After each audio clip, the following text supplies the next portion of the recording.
आप सभी का स्वागत है आज की इस नए वीडियो में। इस वीडियो में हम सभी 2D 3D आकृतियों का क्षेत्रफल, परिमाप, पृष्ठीय क्षेत्रफल, आयतन और वक्र पृष्ठीय क्षेत्रफल देखेंगे। तो चलिए वीडियो को शुरू करते हैं। तो देखिए, सबसे पहले हम 2D आकृति वर्ग की बात करते हैं। वर्ग की सभी भुजाएं समान होती है। इसमें लंबाई चौड़ाई कुछ भी कहते हैं, चौड़ाई मतलब सभी और चौड़ाई होती है। देखिए, परिमाप, सबसे पहले परिमाप की बात करते हैं। तो परिमाप का मतलब होता है चारों भुजाओं का माप। तो इसमें कितनी भुजाएं? चार। ए कितनी भुजाएं? चार भुजाएं। तो हमें परिमाप सभी भुजाओं का योग कर निकालना पड़ता है। तो हम इसे ए प्लस ए प्लस ए प्लस ए तो इनको इतनी बार लिखने की बजाय हम सिर्फ 4 × a भी लिख सकते हैं। तो इस तरह इसका सूत्र बन जाता है 4a। अब देखिए, क्षेत्रफल का मतलब होता है लंबाई इंटू चौड़ाई। तो यहाँ पर तो क्या है, चौड़ाई है पूरी। तो यहाँ पर क्या होगा, और इसकी लंबाई भी a है। तो देखिए, इसकी लंबाई भी a है और चौड़ाई भी a है। तो क्षेत्रफल होता है लंबाई इंटू चौड़ाई। तो इसका क्षेत्रफल क्या बनेगा? a × a। देखिए, हम इसे संक्षिप्त रूप में a² पे लिख सकते हैं। तो चलिए अब घन की बात करते हैं। देखिए, घन भी बिल्कुल इससे मिलता जुलता ही है, वर्ग से मिलता ही जुलता है। और घन एक 3D आकृति है। इसमें क्या होता है, इसमें हम सभी ओर से देख सकते हैं। देखिए, इसमें ढक्कन होते हैं। तो इसका एक निश्चित आकार भी होता है, ये जगह घेरता है। तो इसका कुल पृष्ठीय क्षेत्रफल मतलब कि सभी ओर से क्षेत्रफल। तो इसमें परिमाप तो हो नहीं सकता, किधर से गिने, इधर से गिने, इधर से गिने, इधर से गिने, इधर से गिने, तो इसका परिमाप नहीं हो सकता। इसका क्या होता है? क्षेत्रफल। तो क्षेत्रफल, अब देखिए इसमें कितने फलक होते हैं।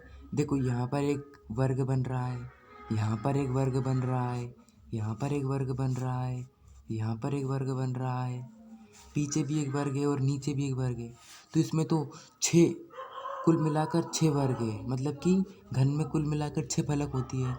तो इसका कि हमें कितनी बार क्षेत्रफल निकालना पड़ेगा? 6 वर्गों का क्षेत्रफल निकालना पड़ेगा। तो वर्ग का क्षेत्रफल क्या होता है? a²। तो 6 वर्गों का क्षेत्रफल क्या होगा? 6a²। तो इस तरह इसका कुल पृष्ठीय क्षेत्रफल बन गया। देखिए, अब वक्र पृष्ठीय क्षेत्रफल। तो वक्र पृष्ठीय क्षेत्रफल क्या होता है?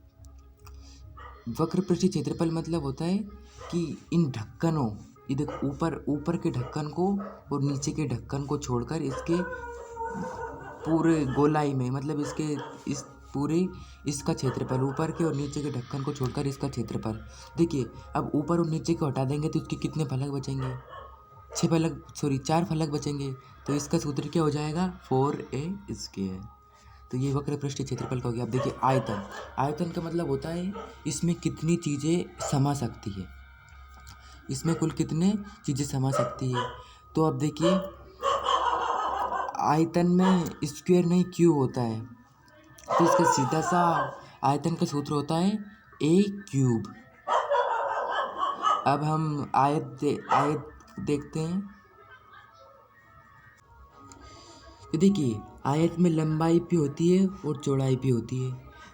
वर्ग में तो सभी समान होता है, लेकिन इसमें एक लंबाई होती है और एक चौड़ाई होती है। तो परिमाप क्या होता है? इसके चारों भुजाओं का माप। तो इसमें देखिए क्या है, हम इसमें दो बार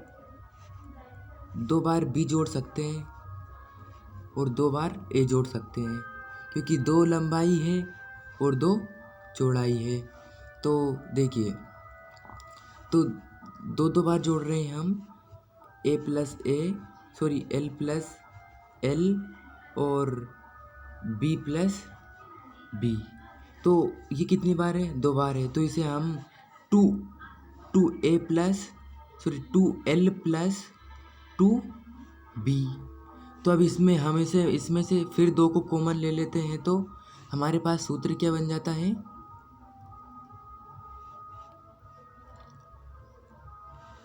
टू कोष्टक एल प्लस बी। हिंदी में देखिए टू कोष्टक लंबाई प्लस चौड़ाई, टू कोष्टक लंबाई प्लस चौड़ाई। अब देखिए इसका क्षेत्रफल, तो क्षेत्रफल का मतलब क्या होता है, लंबाई इंटू चौड़ाई। तो इसमें साधारण लंबाई पी है, चौड़ाई पी है, तो हम इसका सीधा एल इंटू बी कर देंगे। तो इसका क्षेत्रफल क्या होगा, लंबाई इंटू चौड़ाई, और परिमाप टू कोष्टक एल प्लस बी। अब देखिए हम घनाभ, ये बिल्कुल ये भी उससे मिलता जुलता ही होता है। अब घनाभ के बारे में बात करेंगे। तो देखिए घनाभ में क्या क्या होता है, इसमें एक लंबाई होती है और एक चौड़ाई होती है, और साथ में इसमें एक ऊंचाई भी प्लस हो जाती है। तो देखिए, तो अब इस घनाभ का इस घनाभ मतलब इस आयत का क्षेत्रफल क्या होगा, यहाँ पर एक तो एल है और एक एच है, तो इसका क्षेत्रफल क्या बनेगा, एल इंटू एच। अब जिसके बाद में इसके पीछे बिल्कुल यहाँ वाला, ये वाला है ना, ये पीछे वाला, इसका क्षेत्रफल भी ऐसे ही बनेगा, एल इंटू एच। तो यहाँ पर हमें क्या कर सकते हैं कॉमन, टू कोष्टक एल इंटू एच। तो ये इसके आमने सामने दोनों आयतों का क्षेत्रफल हो जाएगा, एल एच। इंटू तो नहीं लगाते हैं, एल एच कर लेते हैं। तो इसके आमने सामने के हो गए। अब हम इसके इधर और इधर वाले के निकालेंगे। तो यहाँ पर क्या है, एक तो बी है और एक एच है, इसमें बी है और एक एच है, तो इसका क्षेत्रफल क्या होगा, बी इंटू एच। इसका क्षेत्रफल क्या बनेगा, बी इंटू एच। तो इधर साइड का बिल्कुल ऐसे बनेगा। तो हम यहाँ पर क्या करेंगे, टू कॉमन ले लेंगे और बी इंटू एच कर देंगे, मतलब बी एच। अब देखिए अब क्या बचा, एक ऊपर की बची, एक नीचे की बची। तो अब देखिए नीचे वाले में क्या है, एक तो एल है और एक बी है, तो इसका क्षेत्रफल क्या रहेगा, एल बी, मतलब कि एल इंटू बी। तो नीचे वाला का भी एल इंटू बी रहेगा, ऊपर वाले का भी एल इंटू बी रहेगा। तो इसका क्या कर लेंगे हम, टू कोष्टक एल प्लस बी। तो अब देखिए हमारे पास क्या सूत्र बनकर आए, टू कोष्टक एल बी, फिर जिसके बाद में टू कोष्टक एल एच और टू कोष्टक बी एच। तो हम यहाँ पर क्या करेंगे, इन सब में दो को कॉमन ले लेंगे और इसका पूरा का क्षेत्रफल बनाएंगे। देखिए कैसे, टू कोष्टक l b plus b h plus h l. तो आप समझ गए होंगे इसका क्षेत्रफल कैसे बनाए, l b h plus h l, two कोष्टक l b plus b h plus h l. अब देखिए इसका वक्र पृष्ठीय क्षेत्रफल, तो वक्र पृष्ठीय क्षेत्रफल में क्या होता है, इसके ढक्कनों को हटा दिया जाता है। तो इसके ढक्कन को हटाएंगे तो इसमें क्या हो जाएगा, ढक्कन का सूत्र क्या है, एल बी है। क्या है ढक्कन का सूत्र, मतलब ढक्कन का मतलब इस आयत का सूत्र क्या होता है, एल इंटू बी होता है। तो इसमें से क्या हट जाएगा, टू कोष्टक एल बी हट जाएगा। तो अब क्या करेंगे हम, टू कोष्टक एल बी हटा देंगे तो सूत्र क्या रह जाएगा, देखिए ये कुल पृष्ठीय क्षेत्रफल में से हम ये एल बी वाला हटा देंगे तो क्या बचेगा, तो ये बच जाएगा टू कोष्टक b h plus h l. तो इसका वक्र पृष्ठीय क्षेत्रफल क्या हो जाएगा, टू कोष्टक b h plus h l. इसमें से हमने क्या हटा दिया, एल बी हटा दिया, क्योंकि एल बी मतलब कि ये दोनों ढक्कन है नीचे और ऊपर के, तो दोनों को हटा देंगे तो ये एक इसमें से एल बी कम हो जाएगा। तो देखिए आयतन क्या होता है, इसका आयतन क्या होता है, L into B into H. इसका आयतन क्या होता है, L into B into H, मतलब एक बार लंबाई ले लो, एक बार ऊंचाई ले लो और एक बार चौड़ाई ले लो। तो इसका आयतन क्या होगा, l into B into h.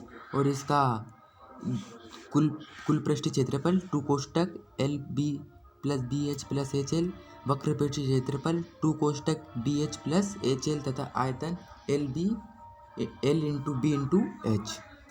तो अब हम अगली आकृति को देखते हैं। तो देखिए अगली 2D आकृति है वृत्त। ये क्या है, सर्कल। देखिए सर्कल में व्यास होता है और एक त्रिज्या होती है, तो त्रिज्या को 8 से प्रदर्शित करते हैं। और ये क्या है, इसकी परिधि, तो यही इसका चारों ओर का माप है, तो इसे हम परिमाप भी कह सकते हैं। तो इसका देखिए, तो इसका परिमाप का सूत्र होता है 2πr। ये याद रखिए सिर्फ, इससे हम सभी सूत्र बना लेंगे। देखिए इसका क्या है 2πr, तो इसका परिमाप क्या है 2πr, और यही इसकी परिधि का सूत्र भी होता है, क्योंकि यही इसकी परिधि है और यही इसका परिमाप है। तो दोनों का सूत्र क्या हो जाता है, एक ही सूत्र हो जाता है 2πr। अब देखिए क्षेत्रफल, अब क्षेत्रफल का सूत्र होता है πr। इसे तो आपको याद करना पड़ेगा, इसको बस एक बार अच्छे से याद कर लीजिए। πr, इसका क्षेत्रफल क्या होता है πr। अब हम गोले की देखते हैं, ये तो एक वृत्त है। अब हम गोले की तरफ देखते हैं। देखिए गोले एक 3D आकृति होता है, तो इसका क्षेत्रफल क्या होगा। तो देखिए आप तो सिर्फ एक बात याद रख लीजिए, गोला वृत्त एक साधारण वृत्त का 4 गुना होता है। तो साधारण वृत्त का क्षेत्रफल क्या होता है πr²। तो फिर तो इसका 4 गुना होगा, तो हम क्या कर लेंगे 4πr²। अब देखिए अब देखिए इसका वक्रपृष्ठीय क्षेत्रफल तो होगा ही नहीं, क्योंकि इसमें कोई ढक्कन नहीं है। क्या ये ढक्कन है, नहीं, ये तो पूरा गोला है, इसमें कोई ढक्कन ही नहीं है, तो इसका वक्रपृष्ठीय क्षेत्रफल नहीं बनेगा। अब देखिए आयतन देखते हैं। तो आयतन से सिर्फ एक बात याद रखिए, ये इसमें आयतन में क्यूब चलता है। क्षेत्रफल में तो स्क्वायर आंसर में हमेशा स्क्वायर लगता है, लेकिन इसके आंसर में हमेशा क्यूब लगता है। तो आप ये याद रखिए। देखिए क्षेत्रफल क्या होता है 4πr²। तो क्यूब से याद रखिए, हमें यहाँ पर एक बटे में लगा देना है 3, और ये स्क्वायर की जगह क्यूब कर देना है। तो इसका क्षेत्रफल क्या होगा 4/3πr³। अब देखिए ये तो एक गोला है, अब एक अर्धगोला भी होता है, तो अर्धगोला देखते हैं। तो देखिए ये अर्धगोला है, इसमें क्या होगा, इसमें ये गोले का आधा होता है, ये गोले का बिल्कुल आधा होता है। देखिए यहाँ से ये पूरा गोला था, ये आधा कट गया है। तो देखिए इसका सबसे पहले हम देखिए वक्रपृष्ठीय क्षेत्रफल देख लेते हैं, इससे आपको थोड़ा सरल हो जाएगा। तो ये गोले का आधा है, तो देखो गोले का पूर्ण पृष्ठ क्षेत्रफल क्या था 4πr²। तो ये आधा हो गया, तो 4 का क्या कर देंगे हम, आधा कर देंगे, तो क्या हो जाएगा 2πr²। कितना सरल है। हम ये वक्रपृष्ठ की बात कर रहे हैं। अब देखिए अब जब हम इसकी कुल पृष्ठ की बात करेंगे, तो कुल पृष्ठ में देखिए इसमें ये एक सतह और बढ़ गई है, ये तो आधा था, उसमें तो पूरा जुड़ जाता था, ये बीच की सतह तो आती ही नहीं थी। तो इसमें हमें क्या करना पड़ेगा, एक और जोड़ना पड़ेगा। तो इसमें क्या कर देंगे हम 3πr²। तो इसका कुल पृष्ठीय क्षेत्रफल क्या होगा 3πr²। और वक्रपृष्ठीय इसमें वक्रपृष्ठीय में क्या जोड़ते हैं, ढक्कन को नहीं जोड़ते हैं, ये इसका ढक्कन है, तो ढक्कन को हटा देंगे तो क्या बचेगा 2πr²। और अब देखिए आयतन में मैंने वही ट्रिक बताई आपको कि बटे में हम 3 लगा देना है और स्क्वायर की जगह क्यूब कर देना है। तो देखिए इसका वक्रपृष्ठीय लेकर चलेंगे हम, तो वक्रपृष्ठीय क्षेत्रफल क्या है इसका 2πr²। और तो हम क्या कर देंगे, यहाँ पर 2 के बटे में 3 लगा देंगे, जैसे कि हम अपन ने वो गोले के आयतन के सूत्र में लगाया था, और यहाँ पर स्क्वायर की जगह क्यूब कर देंगे। तो आप समझ गए होंगे। तो इसका कुल पृष्ठीय क्षेत्रफल 3πr², वक्रपृष्ठीय क्षेत्रफल 2πr², और आयतन 2/3πr³। तो चलिए अगली आकृति देखते हैं। तो देखिए एक और 3D आकृति होती है बेलन। तो देखिए बेलन में आपको एक बात दिख रही होगी, इसमें एक एच है,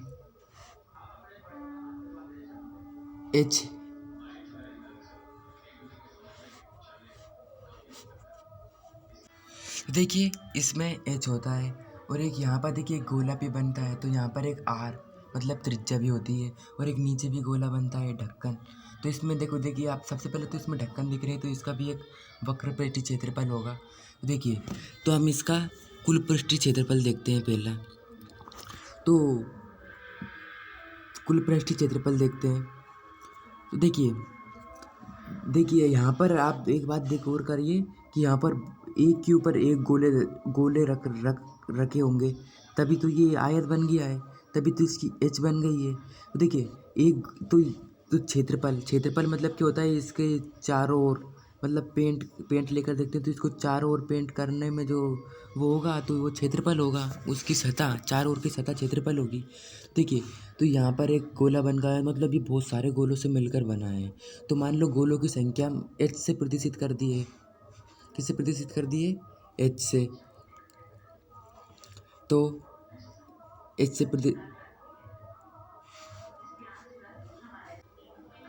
गोलों की संख्या हमने h से प्रदर्शित कर दी है। तो देखिए, तो साधारण वृत्त, सॉरी गोला नहीं वृत्त, तो देखिए साधारण वृत्त का सूत्र तो का क्या सूत्र होता है?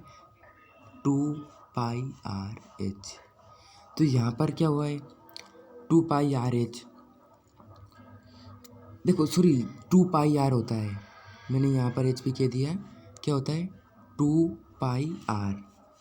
तो देखिए यहाँ पर क्या हो रहा है? एच पी आ रहा है ना, तो हम साधारण क्या लगा देंगे? यहाँ पर एक एच पी लगा देंगे, एच पी लगा देंगे। तो यहाँ पर देखिए हम क्या देख रहे हैं? कुल पृष्ठ क्षेत्रफल देख रहे हैं। तो ये तो अभी इसकी लंबाई के हो गया। अब एक दोनों लास्ट की ओर ले ले, तो अब इनके देखिए, ये तो हमने ये इधर इधर गनमन के देख लिया। अब ये को ढक्कन पे तो है इसके, इन पे भी कलर पुतेगा और नीचे भी कलर पुतेगा। तो क्या होगा? इनका भी अलग अलग से सूत्र लेना पड़ेगा। तो देखिए, तो इनका क्षेत्रफल ही लेना पड़ेगा। पे यहाँ पर तो हमने परिमाप का सूत्र ले लिया, क्योंकि साइड में पुतेगा, क्यों अंदर तो पुत नहीं जाएगा। तो हमने आसपास के ले लेंगे। तो देखिए आसपास का तो मतलब इनका इन वृत्त का क्षेत्रफल का सूत्र लेना पड़ेगा हमें। तो यहाँ पर कितने दोनों तरफ पुतेगा, तो यहाँ पर हमें 2 बार 2πr², दोनों वृत्त का हमने एक साथ ले लिया है। तो अब इसका क्षेत्रफल क्या बन जाए, सॉरी कुल पृष्ठ क्षेत्रफल क्या बन जाएगा? 2πr/h।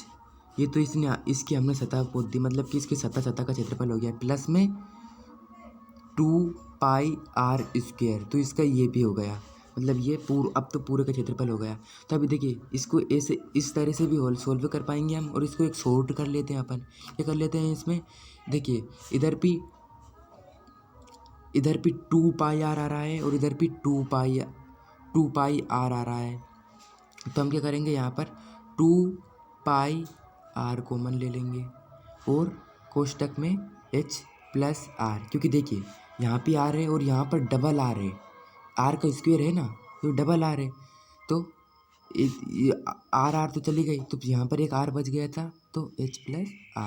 तो इसका कुल पृष्ठ क्षेत्रफल का सूत्र क्या बन गया? 2πr कोष्टक में h+r। तो देखिए इसका वक्र पृष्ठ क्षेत्र, तो वक्र पृष्ठ क्षेत्रफल में क्या करना है? हमको ढक्कन नहीं जोड़ना है। तो ढक्कन नहीं जोड़ना है तो वही साधारण सूत्र 2πr/h। हमने इसमें ऊपर नीचे के ढक्कनों को नहीं जोड़ा है, ऊपर नीचे के ढक्कन नहीं जोड़ा है। अगर इसमें ढक्कन को जोड़ देते तो ये क्या बन जाता? कुल पृष्ठ क्षेत्रफल बन जाता। तब देखिए इसका आयतन देखते हैं। तो आयतन में क्या होगा? आयतन में क्या होता है? इसमें कितना सामान भराएगा, तो भरने में के लिए हम क्या कहेंगे? इसके अंदर कितना होगा, तो इसमें क्षेत्रफल के सूत्र का प्रयोग करेंगे। तो देखिए क्षेत्रफल का सूत्र क्या होता है? πr²। वृत्त का क्षेत्रफल का सूत्र πr² होता है, क्योंकि इसमें वृत्त मान के चल रहे हैं अपन। तो देखिए अब इसमें h भी होता है, h होता है, तो यहाँ पर साधारण तरीके से h लिख देंगे। तो इसका सूत्र क्या बन जाएगा? 2πr/h, सॉरी गलत हो गया, πr²h। इसका ये बेलन का आयतन का सूत्र बन गया। तो देखिए कुल पृष्ठ क्षेत्रफल 2πr कोष्टक में h+r, वक्र पृष्ठ क्षेत्रफल 2πr/h और आयतन πr²h। तो हम अगली आकृति देख लेते हैं। अगली आकृति ये अपनी ये शंकु है, शंकु। तो इस शंकु में क्या होता है?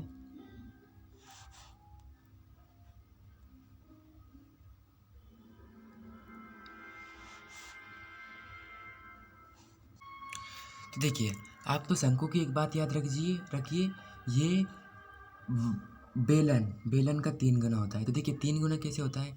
जैसे कि हम यहाँ पर एक बेलन बना लेते हैं।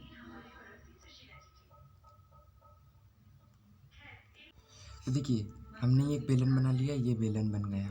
अब देखिए इसमें हम कितने शंकु बना देंगे आराम से? इसमें हम 3 शंकु बन गए, एक ये बन गया, एक ये बन गया, एक बन गया। तो मतलब कि शंकु बेलन का 3 गुना होता है।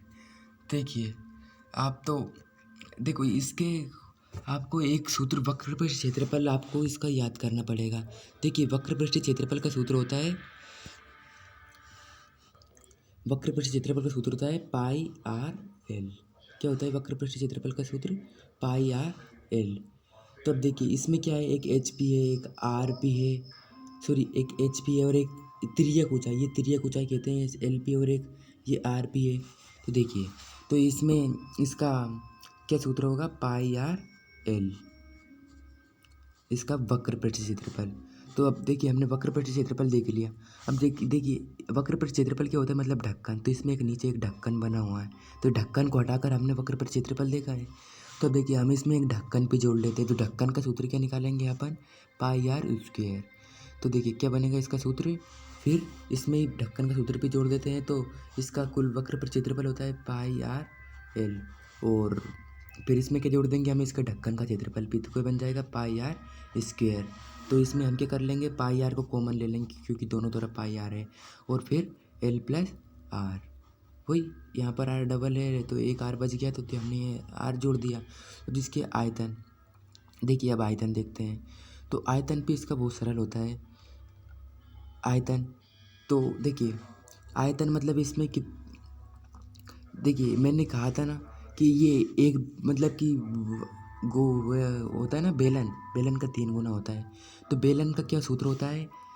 बेलन का आयतन का सूत्र क्या था? पाई आर स्क्वायर एच, यही था ना। तो अब ये इसका 3 गुना है, तो इसके सामने साधारण तरीके से हम क्या लगा देंगे? 1/3 पाई आर स्क्वायर एच। तो इसका सूत्र, आयतन का सूत्र क्या बन जाएगा? 1/3 पाई आर स्क्वायर एच। तो उम्मीद है आप सभी को ये सूत्र याद हो गए होंगे। आप इनको एक बार खुद से याद करने की कोशिश कीजिएगा। यदि आपको ये वीडियो पसंद आती है तो वीडियो को लाइक कर दीजिएगा, सब्सक्राइब कर दीजिएगा तथा तो अपने दोस्त को भी ये वीडियो ज़रूर भेजिएगा। धन्यवाद।